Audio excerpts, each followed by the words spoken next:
All right, boys and girls, in the first video, we went ahead and fleshed this one up, got our wraps on it, got their nocks changed out to the color we wanted. We put a wrap on the other one, put some tape to signify the same weight as the feathers.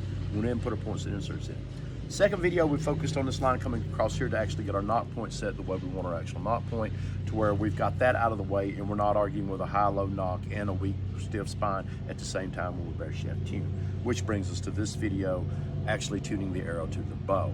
Now, if you are brand new to traditional archery and this is the first bow you've ever owned and you're just now learning how to shoot, my honest to goodness suggestion to you is just to use something like Three Rivers Dynamic Spine Calculator. Go in there, punch your information in, let it pick you an arrow, enjoy the process, understand what you're doing, learn a good form, learn a good shot sequence, and let it work you into it like that. Because I can tell you right now, if you do not have something you can repeat, you don't have to have perfect form, you have to have repeatable form. So if you don't have anything you can repeat, you're going to really struggle bare shaft tuning. Now, if you ready to bare shaft tune, you've got a good form, you've got something that you can compete, you've got a good consistency, now we're going to get into it. So what are we actually trying to accomplish when we're bare shaft tuning? What's going on? What's happening with it? And what are we trying to actually accomplish here? Come on now. Thank you. All right, so what's happening is our bows are not our arrows are not sitting center shot in our bows. It doesn't matter if you looked at your description on your bow and it said it's cut 3/16 past center, or if it's cut to center, whatever. You got half the thickness of the arrow, you've got your shelf and your strike plate, you've got your strike plate against the side of your bow, you've got things that fur the arrow out. And this is actually what you want, because shooting fingers and the string actually leaving your fingers and coming towards your face and wrapping around, a center shot bow is a mortal pain if your arrow is actually center shot into the bow, it's a mortal pain to actually tune. So what we're trying to do, since our arrows are actually not sitting center shot and they're actually pointed out here away from the direction we're looking at our bow, is we're trying to get this arrow to wrap around this bow as clean as possible. Now, when this energy is transferred, all of our weight, most of our weight is up there in the point, and that's what's going to steer it. But this arrow flexes really big when it leaves the bow. And as it loses its energy, it starts losing the flex and the wiggle, and it goes down. Now, when we draw our bows, the energy is stored in the limbs. When we release it, the energy transfers from the limbs to the string. When the string has gone as far as it can, it releases the energy into the arrow. From that point on, from the nanosecond that this knock leaves that string, there is no more energy. A matter of fact, you're losing it. And this is why the wiggle gets less and less and the flex gets less and less. So what's happening? We're trying to get it to wrap around this bow and go straight where we want it to go with minimal contact on this shelf. So as this arrow flexes, we're starting off with a full length shaft here. We need it to be weak. So when it flexes, the heavy weight end of your arrow, the point, the directional one, as it bends, it's turning it that way. And as it comes off the string, the tail's coming this way. So now you're gonna notice this big kick and it's gonna go off over like this somewhere. So this is what's happening. On a weak shaft, your tail's gonna kick out to the left, your point's gonna go over to the right, and your impact is going to be over to the right. This is a weak impact on it when it's doing this, okay? Because it's actually steering itself to the right. I am a right-hander, keep that in mind. If you are left-handed, you're gonna have to flip-flop it yourself. So that's what's happening. It's turning and it's going over here. Now, if your arrow is too stiff, it's gonna hit this contact point here. You gotta keep in mind, it's not pointed straight forward. It's pointed out here a little bit to the side. So it's gonna glance off of that if it's too stiff, and it's gonna take your point over to the left. It's gonna bring your tail over to the right, and it's gonna shoot off over here somewhere to the left instead of actually shooting where you actually want it to hit. Now, I don't focus on a dot, I focus on a line because I don't want to have to aim. I want to let my form take over, and I just want to focus on the center line of the target to where I can tell, am I left of the line, am I right of the line, if I made a good shot. Because I don't particularly pay attention to tails. You can see my target is ate up from thousands and thousands of shots. There ain't no telling which direction it's liable to do this. If you're going to pay attention to a tail stationary into a target, you need to have a very good fresh target. Otherwise, you can watch it in flight, but my suggestion to you is impact, not tail direction, impact. Because I've seen some super, super stiff arrows give beautiful flight, but they're impacting miles over to the left for a right-hander. And you really notice it when you put the feathers on it, it's horrible. You can hear it brushing on the bow and everything else. So as you're shooting, keep all of these things in mind, that what we're trying to do is get just the right amount of flex in this arrow as it's coming off of this bow to actually wrap it perfectly around it. So by cutting this arrow, we're making it not flex as much. By taking away point weight, we're making it not flex as much. So this is what we're actually trying to accomplish when we're actually bare shaft tuning, is getting just the right amount of flex to get it to wrap around that bow and not have to rely on the feathers covering us up. That way we know that we're putting as much energy into this arrow and we have the most proficient arrow flight that we can actually get. Bare shaft, I bring the maximum point weight that I'm going to shoot, and I bring a whole handful of point weights that are lighter than that. And the reason being is this saves me trips back and forth to the saw. So this point's 220 grains. It's in this target right now. I will now drop it to a 200, then I will go to a 175, then I will go to a 150. And when I drop it on one, I drop it on both. That way I know what I'm trying to do is walk this arrow as it gets stiffer to this line, which will also walk this arrow as it gets stiffer to this line until both are impacting in the line. That is my end goal as I'm actually trying to do this, is to get them both to impact in the same place. Now what I've learned on like a standard size 500 carbon arrow is every 25 grains of point weight is plus or minus about 3/16 to a quarter inch of length off of that arrow. So I know that if I've got to drop down 50 grains in point weight, I know that that's about a ½ inch that's got to come off of this arrow. So I'm not going to cut that complete ½ inch off. I'll cut a full 3/8, 7/16 because you really can't add back to the arrow. You've got to be very careful when you're trimming them. But I'm going to cut some of that off, but it will give me an idea. On a 400 spine standard diameter carbon, standards guys, not smalls or micros, on standards, it's about 5/16 to 3/8 on a 400 spine for every 25 grains of weight. But this is a couple things to keep in mind. Another thing to keep in mind when you're trying to actually bare shaft your bow, set it up how you hunt or how you're going to shoot it. I've got a 5-arrow quiver on this bow. I've got 4 arrows in it. The reason being is because this first arrow that comes out of it is the one that absolutely 100% concerns me the most, especially if it's a 150. Okay, so this is how I want this bow to be set up to shoot perfectly at the moment of truth. I need this bow tuned as fine as I can get it to cover up for my own personal mistakes and buck fever. So this is the way I want to have my bow set up. If you plan on hunting with a quiver, tune with a quiver.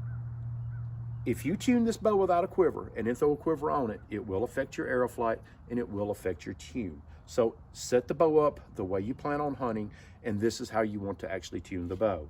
Now, when it comes to tuning a bow, how far do I shoot? With my recurves, I start my bare shafts at 20 yards. This is a longbow. I just cannot shoot them. I don't have the form for a longbow that well, so I'm only about 12 to 15 yards. How do you know how far to shoot?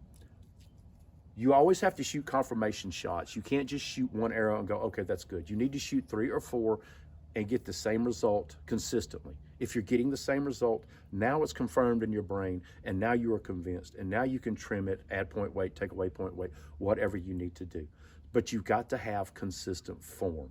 You've got to be able to shoot it correctly to get it. Now, if you're back there so far that this one's hitting here, this one's hitting here, this one's hitting here, this one missed the target completely, you're past your own personal limitations.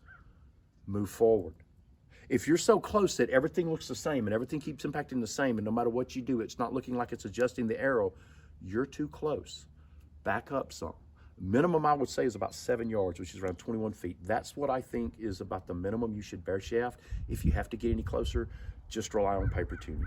Maximum is whatever your ability is, okay? But don't be set off because you can't bare shaft at 30 yards or 20 yards or whatever. I don't figure I can bare shaft this bow at 20, so I'm between 12 and 15 yards. Just keep in mind that your tune is only as good as you can shoot. Oh, that was bad. Nope. Oh, come on, Lance. There we go. That's better. That'll count. Good.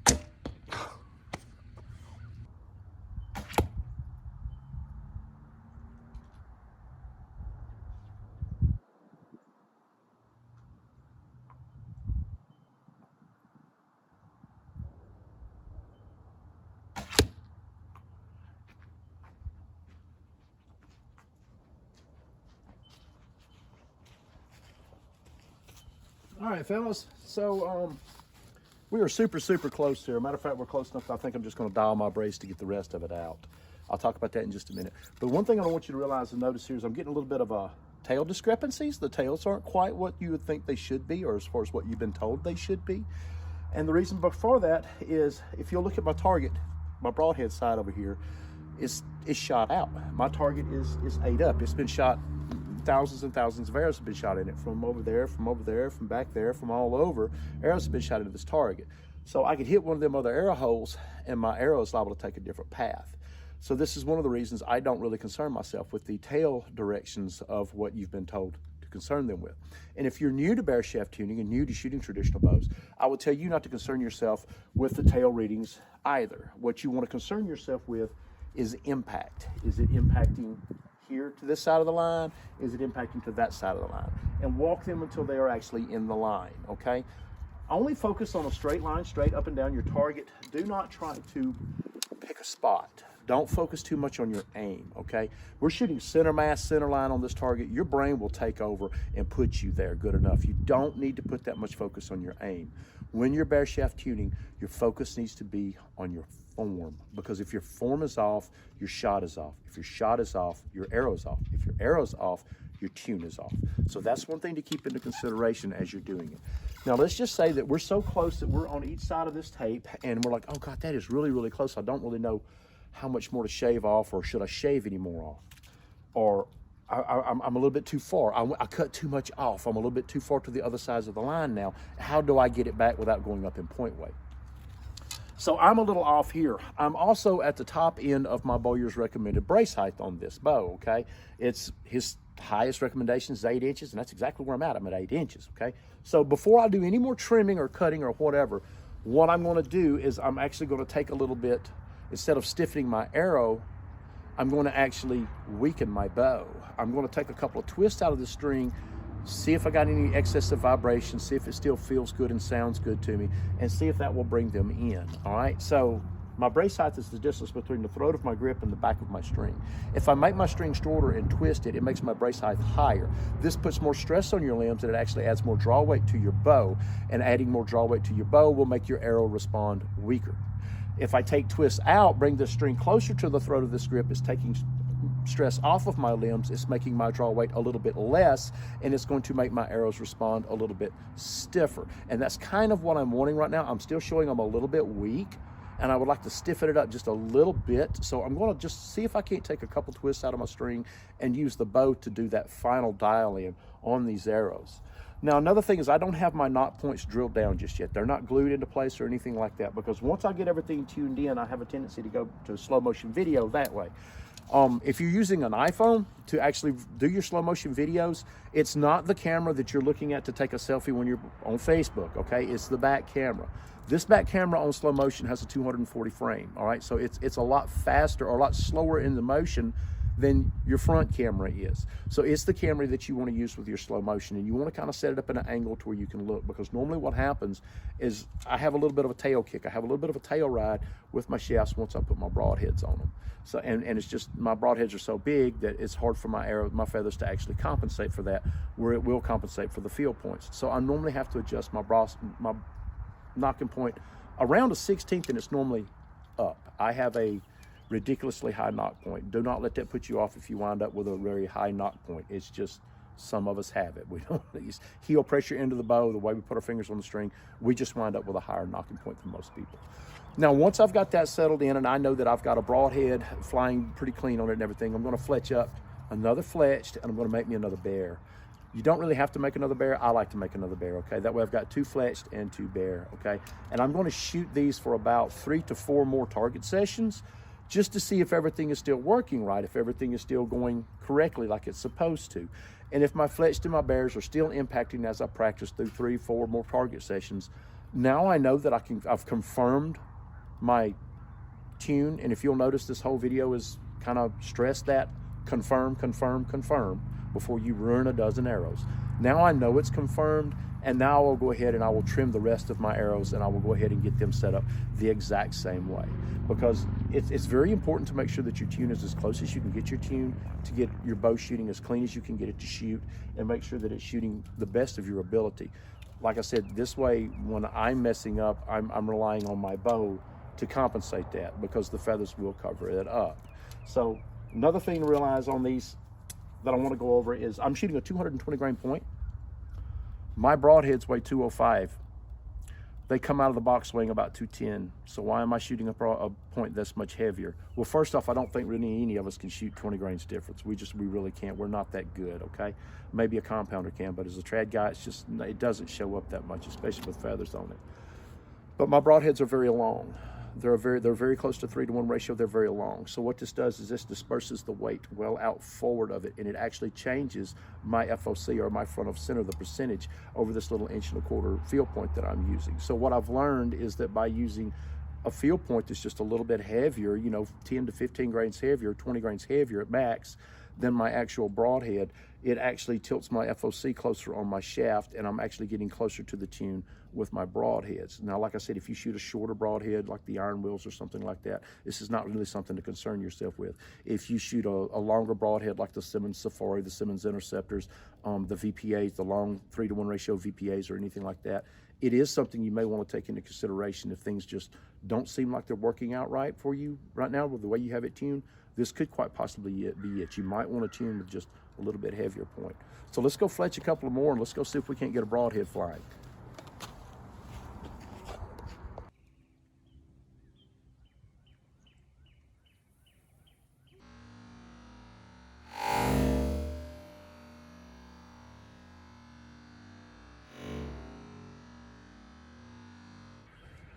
All right, so let's talk about a couple of things that can actually affect your tune.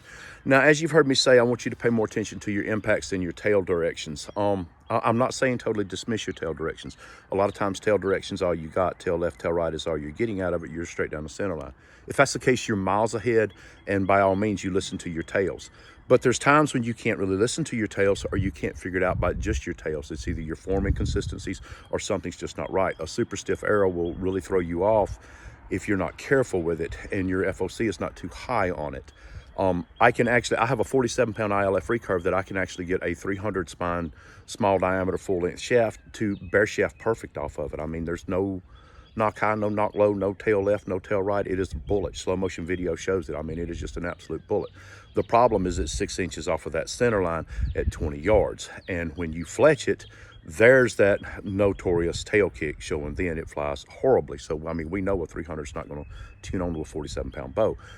But the impact is what shows on that, not the tail. Aluminums are also another one that's notorious, especially stiffer ones, about not giving you the tail kicks that you need to see it. So let's focus on the impacts.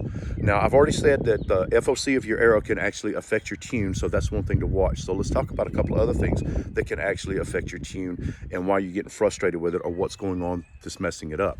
Number one is if you don't have a double knock set, especially on a shorter bow, which this is a 62-inch bow. It's not really that short. But if you have issues with your finger pressure, this bottom knock set can fix that, all right? A lot of times you're shoving up against it too hard with your finger. You're not up against it far enough. You're actually fluctuating a little bit. So a double knock set will actually help that. The thing to remember is this bottom knock set, because of your fingers on it, it will come loose and it will slide or move on you. So always try to glue it in place. Leave yourself just enough space for your arrow to have just a little bit of wiggle room on it. And when you're setting your nock, always focus on your top nock when you're setting it, because when you pull the string back in the angle of your arrow, the top nock point is the one that's actually putting tension on the arrow, and it's the one that's actually touching the arrow. So it's the one that you want to actually focus on, not your bottom one. And like I said, give yourself enough play in there to where it's not super tight on your arrow, because if it's really tight, it's liable to try to pull your arrow off the string. Speaking of pulling your arrow off the string, let's talk about nocks. Now, there's a couple of different things that can also screw up your tuning. Listen to this. Y'all heard that, right? Okay, this is not going to tune, guys. You're going to have, normally it's a tail left. You're going to have a tail kick on this, and it is not going to let go, and it's not going to give you, and it's going to drive you insane. That is too tight, okay? That does not work. This is another one, and guys, this one here is actually a little bit on the dangerous side, okay? That don't work, all right? I mean, you can't have that. You run the risk of dry firing your bow there. Split finger shooter might get away with that. 300, you're not going to get away with that, okay? So this is not, that's not good. So now there is a method. It's boiling nocks. You can dip them in boiling water, give them just 5 to 10 seconds, and then put them on your string or put them in a screwdriver and press them open or bite them and close them up. that actually will tighten a knock or loosen a knock. Let me go on the record and tell you right now, when you do that, you are weakening the knock. Now, I have actually boiled knocks and shot them for years off 70-pound recurves and never had an issue with them. It's liable to blow up the first time you shoot it, and then that's a dry fire on your bow. So keep that in mind. I'm not recommending it. I'm not condemning it. I'm just telling you that you are weakening the knock. It's always better to get the correct size string, the correct size serving, or whatever, to actually get the knock point that you need on it. But what you're looking for is basically, all you want to do is just be able to give the bow a little bump. I mean, that's it. So, I mean, if you've got it knocked on the string, all you should have to do is just a little bitty gentle tap with your finger and it let go. And when it's letting go like that, now you've got a good knock fit. Now you've got the correct thing. And now you can actually get a tune. So when you're ordering a string, it's always wise to tell your string maker what kind of knocks you're shooting or what kind of knocks you plan on shooting. And he can pretty much get your servings and your strings pretty much custom dialed in to that specific knock. Any string maker worth his salt can anyway. Guys, I hope this video helps some of you guys out. Like us, share, subscribe. Any ideas in the comments, please, by all means, I'm all ears, willing to listen to you. Good luck, fellas.